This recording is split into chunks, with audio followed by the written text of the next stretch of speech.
It's 12:30 on the 21st. Welcome to a midweek market minute.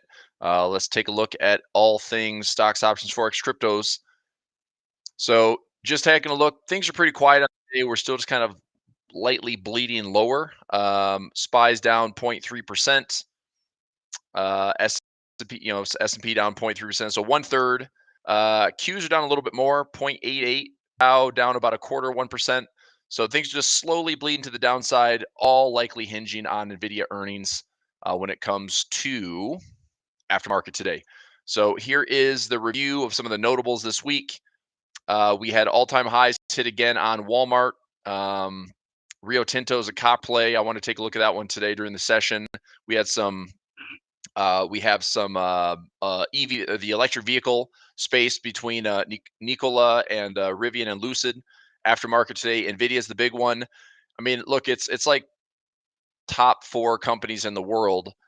We dissected the earnings a little bit. The trend has been higher, but I think the expectations are pretty lofty, and there's probably some heavy profit taking that could be happening. But again, if you were with me on Monday, we calculated out on Nvidia that the anticipation is about a $72 to $100 move, which I know is a ballpark. We can see more downside pressure as possibly there's a profit taking ahead of earnings. If this is going to be an Nvidia buy the dip, then there's no better spot to consider doing it than now into, maybe let me change this to black. Now into the next. I mean, I just look at this. I mean, we had this blow off top right here on Nvidia that if all we did was took like, this low to this high, we just get a pullback, that we could see longer term profit targets heading up. I mean, I read an interesting article today. I don't know if it's on this platform for TradingView, but it had like 6 or 7 analysts with all 80 to 85% accuracy. All of them had price targets higher. So we're trading at 670 right now, price target at $800, 825, 850. But what I don't know is what's the timeline on that, right? If these analysts are given a 12-month window to say you were right on that Nvidia report, good for them. I mean, I don't think that they have the crystal ball of like, oh, earnings is going to take it up to 825. It's like earnings is literally a coin flip. We could have good earnings and the market still takes it down. We could have terrible earnings, the market still rips it higher. It really doesn't have to make a lot of sense. It's just how can you position for it? We had an interesting Q1 for earnings thus far, or I should say Q4 earnings, but we traded in Q1 where we probably won more than we lost, but we did give some back. Like Microsoft was a big loss for me. As far, I mean, it was like $7 a contract, so that was pretty stiff. But Meta was like a $15 win, and Netflix was a like a $12 or $13 win. Google was like a $6 or $7 win. We had some, carved out a couple dollars here and there. So all in all, we made some money during earnings, but it wasn't fun to have like the big chunks. Just like, oh fudge, we pay a lot for these options, pay a lot for these earnings plays, and then have the market do something wild and crazy. Or what's even worse is sometimes the market doesn't do enough. And anyway, so always looking to kind of get into strategies with the right reasons, go after the proper reward to risk, not overpay for options. And anyway, the market is clearly waiting for something with NVIDIA. Now, interestingly enough, in the next hour, probably hour and 10 minutes, I'll be live with A1 Trading, and I'll just jump in with Nick Sayek and team, and we'll talk through the FOMC minutes that are coming out at 2 o'clock. And again, it's not a press conference, just going to be a release and a statement. But I don't know if that's going to be just a fly in the windshield because Nvidia is going to take over and have all the momentum as we go into pull market today. But I would say that whatever happens, there's enough market cap and enough volume on Nvidia alone that we could probably see like a $4 to $5 move in just the overall stock market. Okay, so I do have some interesting data here that I pulled from Tasty Live yesterday. I was watching them for quite a bit. There's a Bitcoin ETFs in here. We were looking at, let's see. I guess I didn't take a screenshot, but they were talking about just the weight in the market cap of Nvidia. Number one, they're under a much tighter microscope as far as like, let's look at the stock, right? So, and by the way, good afternoon, everybody. So Chris is here, FK here, Denise, Trish, William, Donna. Nice. Oh, fudge. Yeah, you're right. Son of a gun. I totally forgot about that. F me. Crikey. I got to do the, oh, damn it. Sorry. I've got to jump into, oh my gosh. This schedule stuff is ridiculous. Hang on a second. So let me get back. Totally my fault. Chandler, I got to let them know that I can't. Chandler, sorry for the short notice, but I have a 1 p.m. to 3 p.m. class.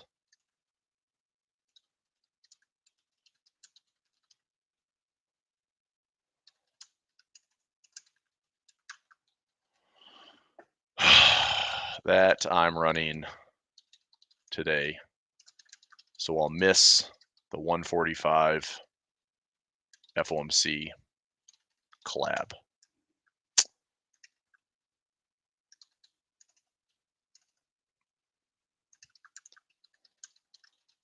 I'm just letting them know, like, I'm live right now, and somebody just told me this.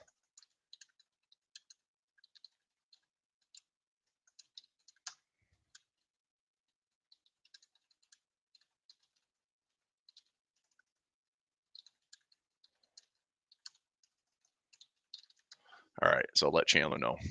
All right, so I'm going to go into my Discord now, and that is going to be edited because I'm going to be doing a 1 to 3 p.m. Eastern Time trading decathlon for MTI. That's my schedule today. All right, so we still got some more time. I'll jump into that decathlon in about 20 minutes or so. But let's talk about NVIDIA and how much it matters. It's going to move the market. Good, bad, and different. Up, down, sideways. It's going to move the market. It's done it in the past. And when we had NVIDIA right here, this is a big mover. When NVIDIA blew through this level here, the entire market moved. When NVIDIA got up here and started to decline, the entire market moved. When we had this melt up in early 2024, the entire market's been moving. Here we are. It matters. Now, the expectation is pretty lofty. So if you look at the expectation, we're looking at EPS at 459, revenue at 20.39 billion. If you go back, this is what's interesting. Just looking at how aggressive, the revenue of 18.12 just beat expectations. The revenue of 20.39 is another lofty chunk to the upside. Reported 402 earnings per share, reported 270 earnings per share, revenue at 13.5. Going from 13.5 to 18 billion to now the expected 20 billion, it's just the numbers get pretty wild, right? And granted, yes, I've read that NVIDIA is producing chips and whatever they're doing at like 80% profit margins, which is crazy. And maybe the market doesn't care, right? But if the market does care and NVIDIA gets dumped because it's like, hey, look, they came in like right on the nose at 20 billion, or maybe it's a miss. Maybe that's a little bit aggressive or a little bit, unicorny. If that is the case, then we could see the entire market dump. And again, it doesn't mean we're going into a bear market. That's what I don't believe this is bear market territory. I talked about this morning in my in my trading room. If I'm going to see the structure change on the spot, here's what I would have to see. We have all-time highs right here that is past resistance to become support. That's around that 3, 4, 5% correction. Technically makes a lot of sense. You see all these little connected lines. That's overbought conditions with divergence on a daily time frame. The weekly chart on the NASDAQ is the same way. We have daily and weekly overbought conditions. Technically speaking, we found a top right here because of the indicator. We found a top right here because of the indicator. I don't know if we found bottoms, but I'm going to take a look. The indicator doesn't print that often, but when it does, I usually pay attention to it. Okay. So we have been printing since we blew off the 2023 highs and we got into all-time highs over that melt up through, November, December, and into this new year. I do think a correction is likely. Now, like I said, if there's going to be a bear market, here's what I'd have to see. I would have to see the market drop dramatically enough that we check this entire rally, okay? Because there's no left structure over here, I'd have to look for some type of cup and handle pattern. We'd have to see some type of movement where we drop a ton, we pull back, and we call this the dead cat bounce, where it's just like that little rally to then fall again, right? That would be the only way that I would shift and be like, okay, now we need to be a little bit more cautious. I think the bear market, not bear market, but a deeper correction could be at play. But if we just see the market do this, if the market dips right back down to this yellow box, which is all-time highs, and all of a sudden we see a nice little morning star or something positive, it's like we just go back to highs again. And if the market goes sideways, then we'll figure it out. Like we had this crazy rally here. If the market goes choppy for 3 to 4%, okay, fine. What's the next catalyst? Maybe it's the Fed. Maybe it's more earnings. A lot of stuff, right? So obviously the market can do all sorts of things, but this is what I'm attention to. I'm not in a bear market. That's not the camp that I'm in, right? If we have a pullback, which I think is technically due, I'd like to see a pullback in here for a chance to buy the dip. I'll pull back to the 2023 highs. That's a deeper correction, but a chance to buy the dip, right? Like I said, if it's a violent move to the downside and we come back and retest 2023 highs, if we don't use all-time highs as what is resistance to become support, if we blow through that level, I'm a little bit more skeptical on the market's ability to get to all-time highs again, or it's going to take some time. But if all we do is we have a little bit of a drift and Nvidia takes us down here, leaves a big gap, and all of a sudden we go boop and fill the gap within a couple of weeks, that's the buy the dip. There's your 3, 4, 5% correction. Market's going to melt up to all-time highs again, right? So I'm going to stay with the momentum path least resistance until the Fed starts cutting rates. And I know we have FOMC today at 145. Their language and narrative's probably not going to change. So don't expect anything crazy hawkish. Don't expect anything crazy dovish. It's going to be the same talk, which is we're watching data points, inflation, blah blah blah, lagging indicators. I mean, that's the one. That's the one big criticism of the Fed is they're putting on this small group of people that the human involvement is they're making decisions, but they're basing it on lagging data. It's not current, it's not future, it's not forecasted, it's lagging data. And that's been the criticism. So again, it's not always accurate. Trading Decathlon, that's a paid service. Yeah, sorry. So FK is asking that. The Decathlon is a paid program through MTI.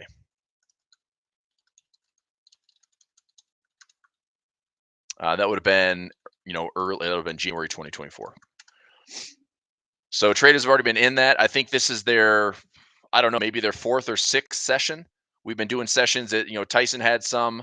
I think either Tion or Tad or myself. I'm doing the 2 right now. So this is my 2nd week. And then it goes to Gary and rotates. So that's a service that was offered up in January. But we're doing that all the way through, I think all the way through Q1, if not longer. All right, let me get back to this really quickly. We'll wrap up here in about 5 to 10 minutes. Okay, so does that make sense on the SPY? So SPY, Qs, you can see the same indicators, overbought conditions with divergence. Here's the weekly time frame, overbought conditions with divergence. I do have some profits running. Let me get my broker platform up right here. I'll take a look at it. So here is positions that I've got running. Here's my Tasty platform as well. So I've got some dollars rolling in on the day, which obviously never complaining about. For my Schwab account, Qs and SPY, these are 2 debit spreads. I'm at break even right now. I need to see if the SPY can get below. We're below it right now, but there's still time that needs to play out. So the SPY is at 494. We're just below that 496. The Qs, this one is surprisingly, it's profitable, but I want it to be max profit. My max profit here is going to be about $1.15. My max profit on the SPY is going to be about $1. So this one should max out about $100 profit. And the Qs will max out around $1.15, $53 right now, which is just around 30 to 40% of my max profit.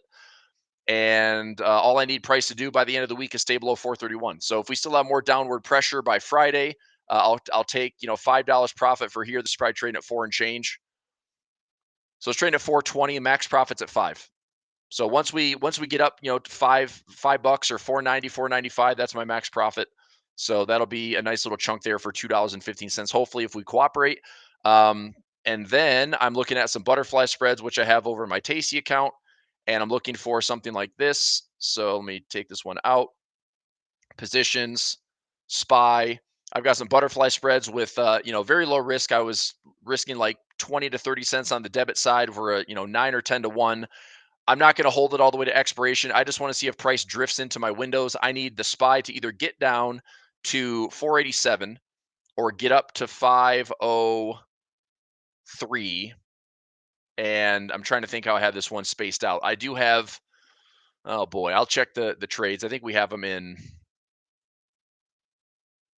Actually, you know what? I can figure out which one I need here. Check this out. So here's the SPY. So it's the 502 by 505. Yeah, this one here. I know that's really small, but I need price to either get up to 502 or get down to 490. Which right now we're trading at 495. So a little bit more downward pressure, a little bit more upside into next week's trading. These have the potential to pay out, 5, 6, 7, 8, 9 to 1. I think max profit's like 10 to 1 on the upside, 13 to 1 on the downside. So a little butterfly spread looks pretty good. Same thing on the Qs. Okay. So that's running, but I think the pressure is on like weekly overbought plus divergence, daily overbought plus divergence. They tend to stick, right? Yes, it could take some time. Okay, look at this. This is ridiculous. Actually, let me check this. That's insane. What? Okay, so this print that seems broke. Actually, I didn't think it'd print that much.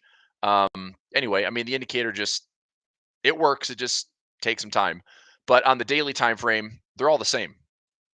DIA, Qs, and the SPY overbought with divergence, overbought with divergence, overbought with divergence. So guess what? Technically speaking, I expect us to have a correction in the stock market. What brings it down? Probably Nvidia. Okay. And there's a couple ways it can play out. Nvidia could do the following. It could miss and the market can continue to flush lower. It could hit and the market could gap up here and then fade that gap all the way back down. Again, I don't know, right? But I'm not trading Nvidia because it was crazy expensive. There was no good way for me to trade it. I'm exposed in the SPY, exposed in the Qs. So guess what? Nvidia's movement will affect those trades. It'll affect the entire semiconductor space. It'll affect the entire market, risk on, risk off. It'll affect tech. So Nvidia's now it's in the pool with the big people, right? The big boys. And because of that, it's going to be potentially rewarded or chastised for whatever comes in with their earnings because it's going to be way closer watched by the entire world. And we'll see, right? So, all right. Jean-Marc from Hong Kong, nice to see you. Denise, yes, good. Jacob, Donna, thanks for being here, everybody. I know we popped in for a short little segment. I totally forgot about the trading decathlon at 1 p.m., so I'll jump over that in a few minutes. Donna, thank you for reminding me. And the A1 team is good for me taking the miss.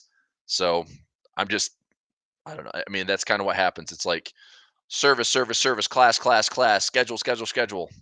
I try to keep it all in check, but sometimes stuff gets lost in translation. All I do is I've got my routine, I've got my schedule, and so when ad hoc stuff gets thrown at me, sometimes it's hard to like make it into my brain of what I do. It's like when you're trading, you become a creature of habit, So at the computer, same routine every single day, and it's like, oh yeah, that calendar, I forgot. So anyway, the good thing is I didn't miss it. Last week I ended up missing a class on accident, but that was because I was getting stuff out for Hypertrend. Treasury yields rise while exchange traded funds, U.S. equities decline. Interesting. Let's take a look at those. We didn't look at those on Monday. Let's go to the U.S. 3-month.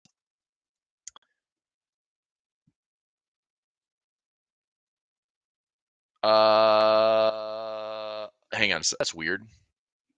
U.S. 03 yield. Okay, I want to look at yield, not the bonds. Man, that chart looks nuts. So we're at 5.39% on the 3-month. 5.39 on the 3-month. U.S. 10-year. 4.3. So there's your still inverted yield curve on the 3 and the 10, or the 3-month and the 10-year, and then of course your classic 2-year, 4.61. So the 2-year and the 10 are getting closer to getting out of the inversion, but we are going up in yield. So right now you see yields going higher, which means bond prices going lower. This is something that I think we need to also pay attention to in the background. I don't know if bond traders are super technical, right? But if this is getting up here and possibly drifting back into the 5%, that's where the Fed messaging comes in. I don't know. I mean, obviously, I think bond traders are probably going to want to see like yields drop and bonds rally. But if bonds go higher, it's like we're back in the same boat where it's like bonds going down and yields going up. And what's going to happen? Is the Fed going to raise? And if they do, and what about inflation? Right. So anyway, but I think we need to spot check these. We're still in an inverted yield curve. The 3-month and the 10-year, very deep. The 2-year and the 10 is getting better. But I think we're in like 470 plus days of inverted yield curve, which is one of the biggest on record. Anything? Well, every time we've had an inverted yield curve, there's typically that like 18-month. I feel like I have a picture of that in here. Let me see if I can find it before I go. I feel like there is a window historically of when we have inverted yields that there is an expected recession around the corner. Now, that varies. Sometimes it takes 6 months, sometimes it takes 12 months, sometimes it takes 2 years. That is holdings. That's Nvidia is larger than the entire U.S. energy sector, which is insane. We have the price to sales. Oh, fudge. Price to sales ratio at like 40x, which is also huge. Yeah, price to sales ratio on Nvidia is 41. Google 6 and Amazon is 3. Overvalued much? Maybe. What else? Regional banks, McDonald's versus the S&P curves. What am I looking for here? Oh, the recession stuff. Let me see if I took a picture of that. Total returns, price targets at current levels. Aha, I found it. Inverted yield curve, the 10-year minus the 3-month, and recessions. All right. The average lead time of the inverted yield curve is 24 months. So at the point when the 3-month, if I go to the 3-month here, O3MY, at the time that the 3-month started to, and this is insane, by the way, but at the time that the 3-month started to outpace the 10-year, whenever that started, that is when we're supposed to be like, okay, you're now on the clock for recession. The average window is 24 months. Okay. And again, there might not be one. We might not have a recession, but I think that the talk is still there. There's enough chatter that if things start to line up where the yields and the bonds start to get ugly, the stock market sells off, everyone's going to be talking about recessions all over again. Right. If you go back to 2020, we had the COVID move. That was about a 12-month lead for the recession starting. 2008, that was 24 months lead. 2001, 31. I mean, I'd say that's kind of the modern market. You go back to 2000, you had 30-month window, 24-month window, 12-month window, and then right now we're stretching where the first yield curve inversion was October in 2022.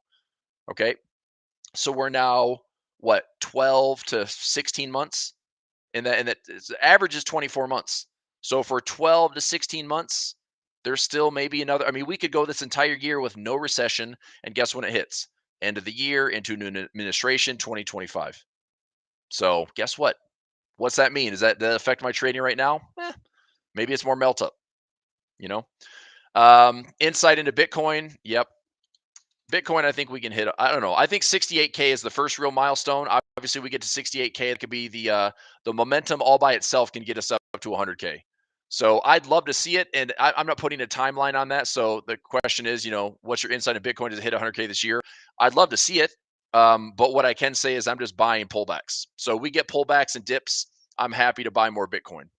So I talked about this. I mean, if this is a broadening pattern, we get some volatility here. A pullback would make some sense. Any dips, $45,000, $40,000, I'm going to start adding some more. Not a lot, maybe $500 to $1,000, and just kind of dollar cost average in. But the big level would be 68K to break those all-time highs, momentum get us up to 100K, and then things get really exciting from there. I mean, my cost basis is still like $8,000 or $9,000 in Bitcoin. So if I'm up 10x my money, do I take profit? I kind of want to, but what happens if we go from 100K to 150 and then we pull back into the, 70, 80% pullback zones and come back to mining levels? I mean, all the stuff we have to consider, but what we're going to have to realize is we're just going to have to buy Bitcoin higher and higher and higher if it keeps going up, right? It doesn't mean it can't take profit. Doesn't mean that I don't look at asymmetry. It's like, look, man, I'm up 1,000%. It's probably smart to take most of that profit or some of that profit, leave some capital in there, let a chunk continue to survive and appreciate, because it still could be, for me, a 1% exposure, 5% exposure, 10% exposure could still be very impressive performance for my overall portfolio. So I don't want to take all of it, but I'm certainly trying to eliminate a lot of the risk and take profits along the way. I'm a trader at the end of the day. I'm not a hodler, right? So it's not like maximalist of Bitcoin forever and to the moon and nothing else matters. Look, everything matters. If Bitcoin goes to zero, we've got problems. If the stock market goes to zero, we got problems. If you want, Bitcoin to somehow rise to the ashes of a falling monetary system, it just doesn't work like that. There's too many things that are interrelated and correlated, where I don't think Bitcoin just stands on its own without being completely brought to the ashes as well. So I'm cheering it on as we should. We've got a lot of inflows coming in. So I talked about this morning as well. GBTC, which is Grayscale, that's an approved ETF. Their fee structure at 1.5%. You're starting to see now that there are outflows to GBTC going into inflows with IBIT and FBTC, which are just that's the BlackRock and Fidelity Bitcoin ETFs. Lower fee structure, 0.25%. So if you're adding it based on a stocks and options portfolio, well, I should say stock portfolio because there's not options with the instruments I mentioned. But if all you're doing is taking out of a fee structure that's 1.5% going into a quarter 1%, makes sense to me. So anyway, I did that this morning. I took some profits on GBTC. I mean, I was up, I don't know, 400%, 500% on the position overall. And I decided to take it. I'll take that money and I'll throw it elsewhere. I'll probably get into IBIT or an FBTC and still just dollar cost average in. I don't mind it. Okay, that's my outlook. So I like it. I cheered on. 100K. I can't put a timeline on that, but I think we get there. I think that it'd be a great story for 2024 to have this rise in tech and rise in AI, and possibly a real big play against the dollar, where it's like if the Fed starts cutting rates and we start potentially easing in some capacity in any way, shape, or form. If we have a bank failure that the Fed comes in and backstops, I think Bitcoin gets better and more attractive. I think gold gets more attractive as well. But we'll figure it out. That's why we're here so frequently, because we'll be able to monitor all this stuff. All right, I'm gonna let you go. Nice quick session. I'm gonna jump over to the trading decathlon, and traders that are in the decathlon, I'll see you soon. Traders here with me for the midweek minute. Thanks for being here. I'll see you on Friday at 9 o'clock, and I'll see you tomorrow in class for the usual trading rooms. All right, happy trading, lots of profit. See you soon. Thanks. Bye bye.